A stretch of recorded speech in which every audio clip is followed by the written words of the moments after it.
আল্লাহ রসুল তায়েফে দাওয়াত দিতে গেলেন।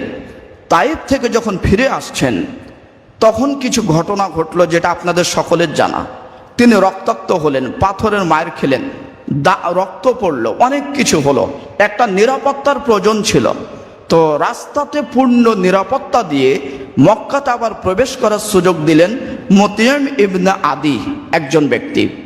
তিনি তাকে সহযোগিতা করলেন, যদিও তিনি অমুসলিম। দেখেন, আল্লাহ রসুল অমুসলিমও যদি কিছু করে থাকে সেটাও তিনি অস্বীকার করেন না কোনো সময়। মুতিম ইবনে আদি তিনাকে পূর্ণ নিরাপত্তার সাথে মক্কাতে প্রবেশ করার সুযোগ করিয়ে দিলেন। তিনি চলে আসলেন। তার 3 থেকে 4 বছর পরে বদরের যুদ্ধ হলো। বদরের যুদ্ধের পরে কিছু লোক, কিছু কাফের অমুসলিমকে ধরা হলো। যখন তাদেরকে ধরা হয়েছে সে সময় নিয়ম ছিল যে তাদেরকেও হত্যা করতে হবে অথবা মুক্তিপণ নিতে হবে, কিছু টাকা নিয়ে তাদেরকে মুক্তি দিতে হবে।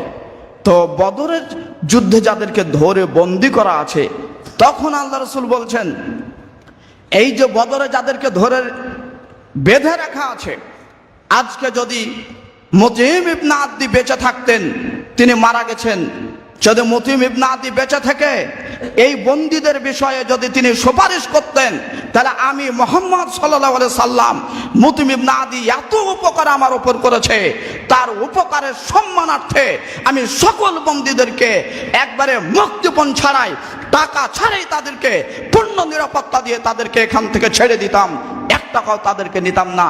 3 বছর বা 4 বছর পরে আল্লাহ রসুল মুতিম ইবনে আদির উপকার মনে রাখতে পারে।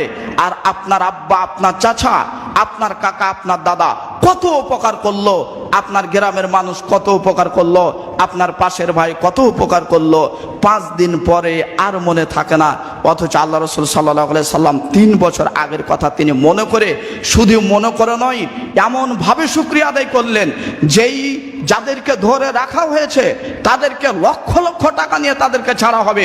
অথচ আল্লাহ রসুল বলছেন, যেদিন আমি তায়েফ থেকে ফিরে আসছিলাম, মুখ দিয়ে রক্তগুলো টস টস করে পড়ছিল, আমার চতুর্দিকে ভয় হচ্ছিল যে তায়েফ থেকে ফিরে আসলাম, নেতাদেরকে বলেছিলাম দাওয়াত কবুল না করো, তবে তোমাদের কাছে একটা আমার আবেদন, তায়েফের যুবকদেরকে বলিও না, যুবকদের মাথা ঠিক থাকে না, মগজ ঠিক আছে বটে, তবে তাদের সিদ্ধান্ত ভুল হয়।